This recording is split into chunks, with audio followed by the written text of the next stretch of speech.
Esses dias eu vi uma frase que me pegou demais, que ela diz assim: a vida começa exatamente no ponto em que a gente para de fingir.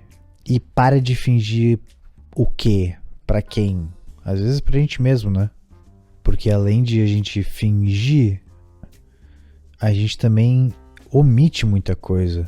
A gente também é aquilo que a gente não conta pra ninguém. E aqui eu vou trazer um exemplo mais sem sentido possível, mas que esse dia eu estava lendo uma conversa com uma amiga minha. E ela dizia assim: qual que é a coisa que tu só faz quando tá sozinho porque tu tem vergonha de fazer na frente de outra pessoa?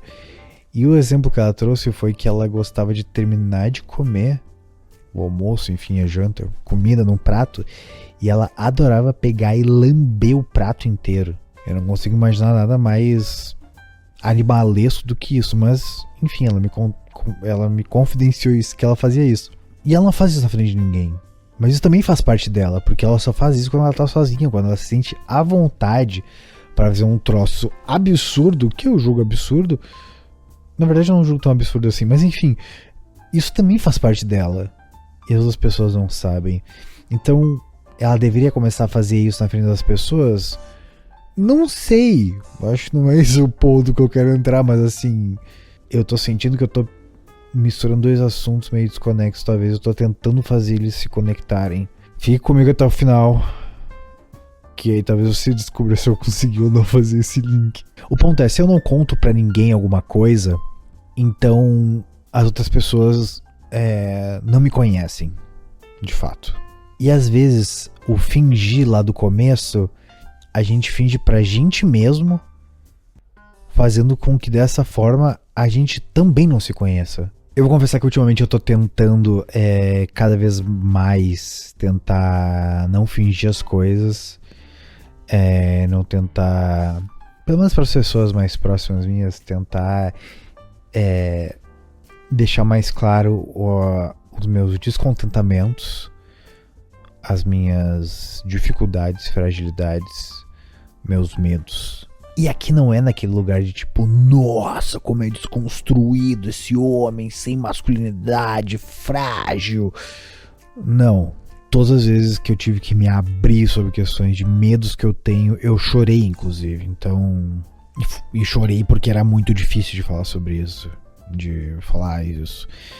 E as coisas que me incomodam, eu prefiro ficar fritando na minha cabeça, sozinho, e talvez, entre muitas aspas, odiando a outra pessoa, do que explanar, botar em palavras: eu odeio quando tu faz isso, eu odeio o estado que as coisas estão agora, sabe? Enfim, eu acho que muitas vezes a gente deixa de falar o que tá sentindo, às vezes até por uma coisa meio política mesmo, assim. Política no sentido de política de boa vizinhança. Então eu não vou falar isso aqui porque eu não quero gerar mal-estar. A gente já tá, né, vivendo aí num mundo que é repleto de mal-estares. Vocês me entenderam. Então por que eu vou, né, reclamar aqui de uma coisa que tá me incomodando? Porra, eu acho que a gente precisa reclamar e falar mais, sim. Enfim, meu ponto é que depois que eu passei dos 30, eu tenho sentido cada vez mais essa necessidade de... O que eu sinto, na verdade, é que anteriormente eu sempre coloquei nesse lugar de, tipo, não falar as coisas, de ficar segurando as coisas. Inclusive eu sinto... Eu não sei qual é a palavra certa ainda, talvez remorso. Não sei se remorso é a palavra certa, mas eu me sinto realmente triste por pensar em como eu tive relacionamentos anteriores na minha vida, antes dos 30, que foram um fracasso, principalmente por culpa minha, porque eu deixei chegar num ponto onde eu tava tão descontente dentro desses relacionamentos que as outras pessoas não, no caso a outra pessoa que eu me relacionava, ou as outras pessoas que eu me relacionava, porque foi mais de uma, elas não sabiam que eu tava tão descontente com alguma coisa, porque eu sempre fui assim, por não gostar muito de deixar claro quando uma coisa tava me incomodando, eu acho que eu sempre me agi de uma forma meio similar à minha mãe, assim, que é dar avisos, dar um aviso, falar assim, para de fazer tal coisa, no caso eu, não tô gostando de tal coisa. Aí depois passava, chegava, dava o segundo aviso, olha, não tô gostando de tal coisa. Quando chegava a terceira, eu ia pro caralho, entendeu? Eu já, tipo, não aguentava mais. Eu, tipo, já aquilo lá já tá me remoendo. Eu não quero ficar o tempo inteiro reclamando sobre uma coisa. O meu modo de agir sempre foi dar avisos. Então, tipo, falar 1, 2, 3 vezes no máximo. Enfim, eu comecei a pensar assim, retrocedendo, que talvez as pessoas com quem eu me relacionasse antes, elas não tinham... Eu tinha que ser mais enfático, sabe? Falar mais de uma vez, falar mais do que 2 vezes. Então, enfim, para dizer nome agora que eu me perdi completamente do que eu tava falando. Meu Deus do céu, coisa horrível que é a minha cabeça. Tá, eu percebi que antes dos 30 eu não falava muito, eu falava pouco, e isso causou diversos problemas em relacionamentos. E quando eu falo relacionamentos, tanto amorosos, de amizade também, inclusive, talvez até familiares, pensando aqui. Enfim, me perdi um pouco na minha linha de raciocínio aqui, mas parece que no fundo, na verdade, além de fingir ou não falando, não colocando nossos sentimentos pra fora, a gente, no fundo mesmo, a gente tá se escondendo.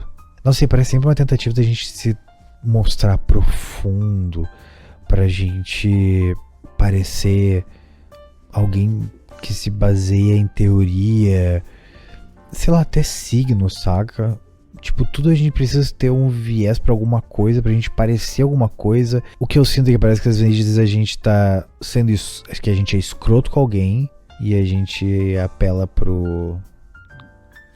A gente diz que é um trauma. A gente é egoísta e aí diz que é autocuidado, sabe?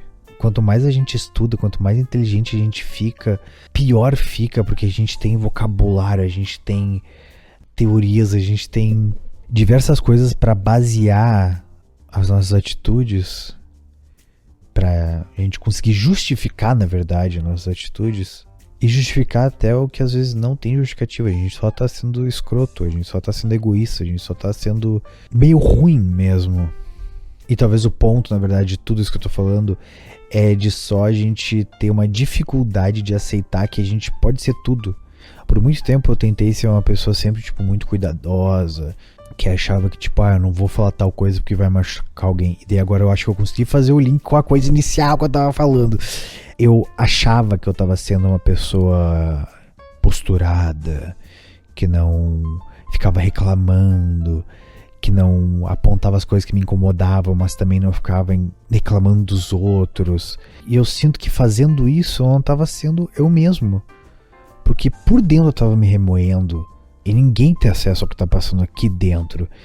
Então eu não tava sendo eu mesmo com as pessoas que eu me relacionava. Porque eu tinha talvez um medo, uma precaução, uma coisa meio pomposa de tipo, não vou ser a pessoa que fica só reclamando.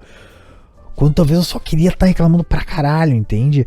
Então parece que tudo a gente tem que ter esse cuidado pra não cair na falácia de que a gente não é tudo. Porque tu pode ser uma pessoa muito boa e também pode ser uma pessoa muito pau no cu. E isso não necessariamente te faz ser uma pessoa que é só pau no cu. Porque tem N situações. A gente não pode balizar as coisas também por uma régua que não existe, na verdade, né? Do que é certo e errado o tempo inteiro. Mas entende onde eu tô querendo chegar? Porque a gente não vai ser sempre bom, entendeu? Nem a Monja Cohen deve ser boa o tempo inteiro. Pera aí, deixa eu ver se o Uber tá chegando. Ô, porra! Tive que sair no meio do raciocínio, mas voltando aqui. Pra mim o ponto é só a gente entender que a gente vai ser... de fato, a gente pode passar por momentos em que a gente vai estar só sendo responsivo por causa de um trauma. Mas também a gente pode só ter um dia que a gente acordou da pá virada e vai ser escroto sem motivo algum, entendeu? Vai ser só escroto por ser escroto. Assim como também a gente pode simplesmente fazer uma boa ação pra alguém que precisa muito, porque a gente é uma pessoa boa também. Obviamente vão existir, né, as exceções em que existem pessoas que só são filhas da puta mesmo. Mas até as pessoas muito filhas da puta, elas têm uma coisinha ali que... elas devem ter uma coisa boa. Talvez não fique tão claro, né? Ou talvez ela só fique claro para as pessoas que são próximas e importantes de fato para ela, entende? Eu acho que por algum motivo a gente começou a achar que ser contraditório é um problema, sabe? Eu não acho que é um problema ser contraditório, eu acho que inclusive faz parte de quem a gente é enquanto ser humano. A gente pode ser extremamente contraditório. Inclusive, coisa que eu falei no começo desse episódio, eu já posso estar me contradizendo agora. E não tem problema algum. Eu não ligo muito pra isso. E esse não ligo muito pra isso também não é no lugar de me sentir muito desapegado e nossa, que evoluído, como eu sou melhor. Acho que não tem nada a ver com isso. Tem com a ideia de a gente não ter controle de nada. E daqui a pouco uma coisa aparecer, um fato aparecer que seja muito bom e me contradiga. E tá tudo certo. Na verdade mesmo, acho que o maior desafio é a gente entender que a gente não fingir e não se esconder seja um dos grandes desafios enquanto seres humanos convivendo com outras pessoas. Porque a gente vai ter que aceitar, primeiro, que a gente precisa ser honesto, não fingir, não se esconder das pessoas com quem a gente se relaciona e convive. E talvez por a gente ser honesto e verdadeiro, a gente vai entrar em conflito com essas pessoas que a gente gosta. E talvez isso afaste elas da gente. Mas pelo menos a gente tá afastando pessoas da gente porque a gente tá sendo verdadeiro. Ao invés de a gente tá mantendo elas perto porque a gente tá fingindo, porque a gente tá aceitando coisas que a gente não quer aceitar, porque a gente não tá reclamando. Talvez esse, sendo franco, tenha sido um dos mais densos até agora. Eu não sei se isso é bom ou ruim, porque até eu tô meio coisado enquanto eu falo isso em voz alta. Enquanto a gente vai tentando, a gente vai vivendo. E vivendo esse looping de ser uma pessoa nobre, mas também ser um cuzão às vezes. De ser uma pessoa bondosa, mas também ser super egoísta. De às vezes comer bonitinho, seguindo a etiqueta, e também lambendo o prato depois de terminar a refeição. Mas é isso. Eu queria muito que você realmente comentasse. Pode ser aqui no YouTube, pode ser no Spotify, pode ser por mensagem direta pra mim, caso não queira deixar isso, né, público. Eu queria que você me dissesse qual que é a coisa que tu só faz quando tu tá sozinho. Eu juro que desde que eu li essa conversa essa semana, eu tô há pelo menos uns 3 dias tentando pensar em coisas que eu só faço sozinho quando não tem ninguém vendo. E eu não consegui achar nada tão extraordinário quanto lamber o prato depois de fazer a refeição. Mas enfim, eu peço que você comente em qualquer plataforma que for, por qualquer meio que for. Eu tô realmente bem curioso em saber coisas que as pessoas fazem quando estão sozinhas. Compartilha com alguém esse vídeo, esse podcast, com alguém que tu acha que vai se interessar por esse papo. É muita prepotência me falar que é um papo meio filosófico, né? Então não, esse papo aí. Não esqueça de seguir ou se inscrever para continuar acompanhando e recebendo os conteúdos novos que eu vou estar postando aqui sempre, toda quarta-feira. Pode deixar um likezinho também. Dá para classificar também no Spotify o podcast. Ele tem de 1 a 5 estrelas. Eu peço encarecidamente que sejam 5 estrelas, né? Para ele continuar sendo entregue. E eu acho que é isso. Hoje me passei.